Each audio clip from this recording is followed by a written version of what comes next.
Você já parou para pensar por que o vinho está tão presente na Páscoa? Existe uma camada invisível no vinho da Páscoa. E nesta videoaula eu vou te revelar tudo. Bem-vindos ao Baco Valley, onde o aprendizado, história e conhecimento constroem a verdadeira cultura vínica. Eu sou Daiane Casal, comunicadora e expert em cultura vínica. Nesta videoaula sou a sua curadora deste tema em especial. E para tal, preparei alguns slides para que esta aula se torne muito mais didático-pedagógica. Vamos lá? Por que o vinho na Páscoa é tão importante? Então, se nós formos analisar que a grande parcela da população só correlaciona o vinho com um símbolo religioso, que de fato é ligado ali ao cristianismo, a história de Cristo. Mas eu gostaria de iniciar essa aula te revelando que o vinho está ligado à espiritualidade muito antes do cristianismo. Eu pude constatar em loco, visitando essa cidade cravada em cavernas, na região na Geórgia, na região ali próxima à cidade de Gori, que o vinho ali já era produzido para oferenda aos deuses, e isso muito antes de Cristo. O nome desse local, hoje é um sítio arqueológico chamado Uplishide e data ao século 6 antes de Cristo. Nesta imagem que eu captei em loco, aqui você pode observar alguns lagares e tanques rudimentares, rupestres, onde o ser humano que habitava ali fazia a pisa, fazia o vinho e dava de oferenda aos deuses. Isso é muito curioso para poder correlacionar o vinho pensando no lado religioso, espiritual, muito antes do cristianismo.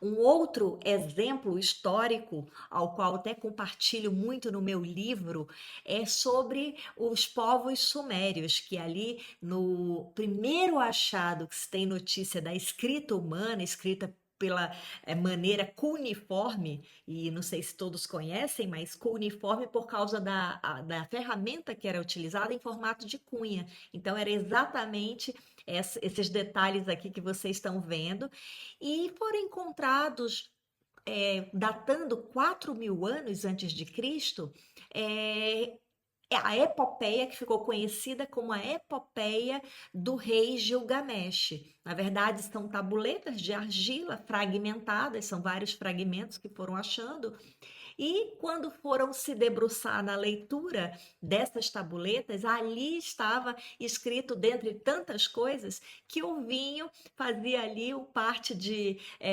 longa vida e ritual até de magia. Isso é importante, contextualizando num período histórico muito antes ao cristianismo.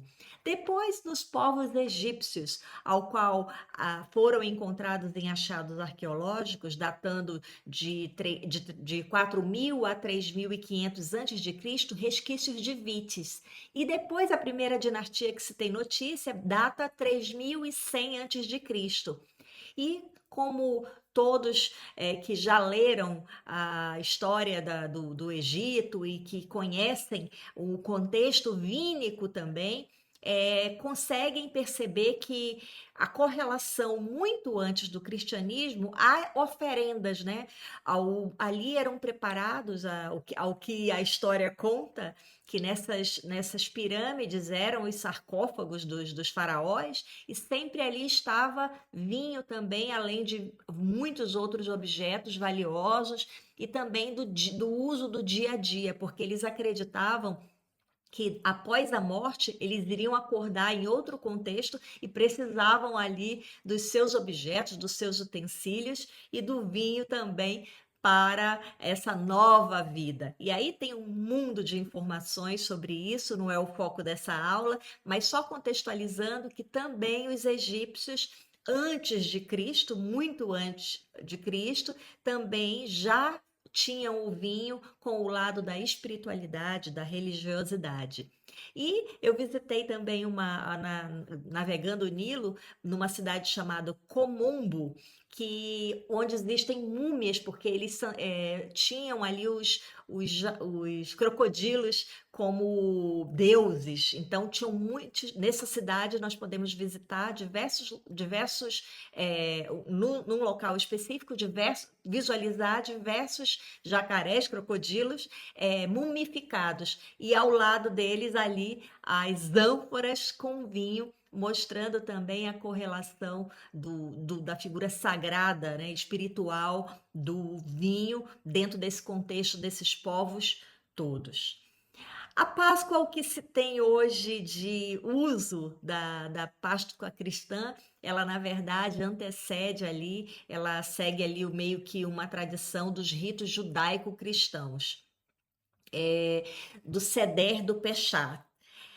Em visita a Israel, pude ter várias informações em loco com pessoas locais e também através de estudo e de visita a museus, onde muitas curiosidades eu posso partilhar, sobretudo desse momento onde esse Seder Pessach, que é uma cerimônia, um jantar cerimonial, onde se ingere ali diversos alimentos tradicionais, algumas ervas amargas, inclusive, e quatro cálices de vinho. E aí tem um mundo de maneiras de interpretar esses quatro cálices de vinho, mas a explicação mais aceita é de que eles seguem ali o que Deus deixou escrito em Êxodo para os povos de Israel, né? Para o povo de Israel. E existe um Kiddush, que é uma espécie de reza, e ali, quando eles fazem a reza, eles vão dizendo, abençoando, é uma espécie de bênção, onde eles vão abençoando a cada cálice, eles vão dizendo essa frase. Então, eu vos tirarei, eu vos salvarei, eu vos redimirei, eu vos pegarei. E cada uma dessas ingere na verdade, esse aqui é um Kiddush Cup, que é o copo sagrado, né, da bênção, e essa tradição judaica influenciou a nossa Páscoa que conhecemos cristã. E o que todo mundo já ouviu falar fazendo Eucaristia, ou as pessoas evangélicas dentro dos evangelhos da Bíblia, é a correlação do vinho com o sangue de Cristo. E essa é a imagem, a única visão que as pessoas geralmente têm da correlação do vinho no período da Páscoa, vislumbrando lá o lado religioso e espiritual. Como eu antecedi essa fala até aqui, mostrando quão isso já era utilizado por outros povos com um ritual, usando o vinho com esse mecanismo ali de conexão entre o lado religioso e espiritual e divino e sagrado. O cristianismo também usou isso como um símbolo e, sobretudo, a partir da última ceia de Jesus Cristo.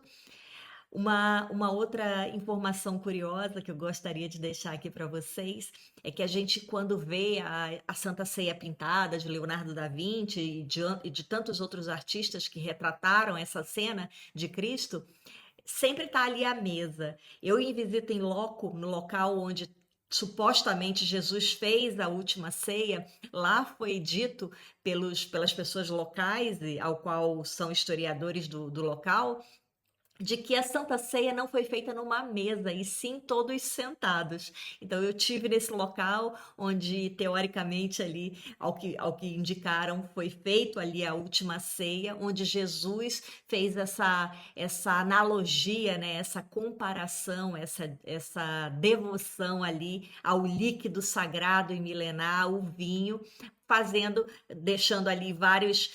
Depois foi colocado isso na Bíblia em diversos capítulos, e eu vou deixar um aqui para vocês, que é o mais importante. E tomando o cálice, dando graças, deu-lhes, dizendo: bebei dele todos, porque isso é o meu sangue, o sangue na nova aliança, que é derramado por muitos para a remissão dos pecados. Mateus 26, do versículo 27 a 28, correlacionando ali ao sangue de Cristo. E isso foi utilizado como símbolo litúrgico e usado nas Eucaristias e propagado de diversas formas. Até hoje se segue esse ritual. O vinho, nesse momento, para o cristianismo, o que Jesus quis transmitir é que o vinho ali fazia correlação com o sangue de Cristo como sacrifício, mas ao mesmo tempo o brinde de uma nova aliança. E a transcendência também espiritual dentro desse contexto todo. Acho que essas três palavras definem muito bem o que foi de fato o vinho nesse simbolismo ali da última ceia de Jesus Cristo, e a partir daí foi que o cristianismo transformou o vinho também em figura sagrada. E aí, vindo pelo lado muito mais de ciclo de vida, de natureza, que justamente no período da Páscoa, no hemisfério norte, acontece a primavera, que é o momento do renascimento.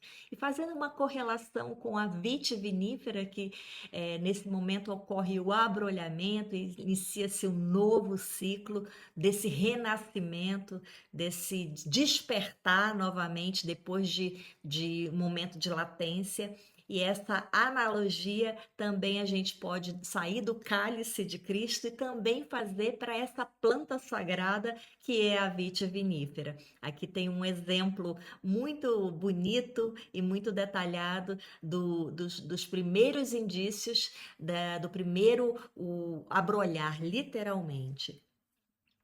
Depois, quando a gente pensa no vinho, nesse período da Páscoa, depois do Natal, talvez a Páscoa seja a data comemorativa de celebração que mais reúne a família.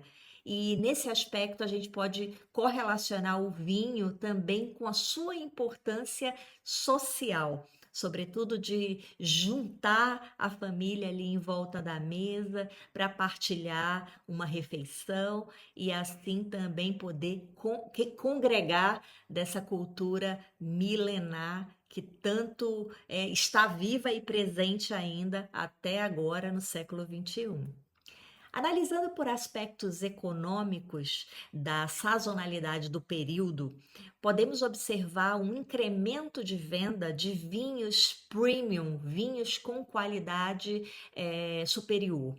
E isso, óbvio, que se a gente for analisar o porquê que acontece, já que existem outros períodos de celebrações, e há uma diferença muito grande da Páscoa, vislumbrando que diferente de outros períodos de celebrações, onde a quantidade de vinho é muito mais exacerbada, na Páscoa geralmente se procura o melhor vinho para aquela refeição, em especial o almoço de Páscoa.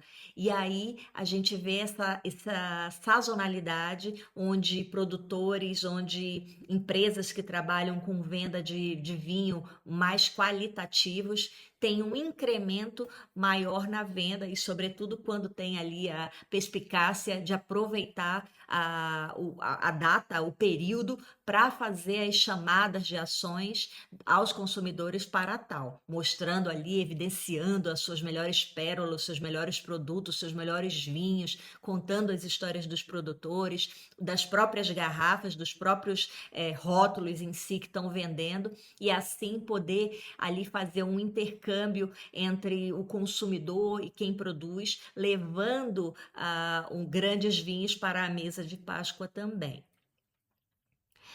O vinho é algo que é filosofia pura. Já dizia Pasteur que existe mais filosofia numa garrafa de vinho do que qualquer outro livro.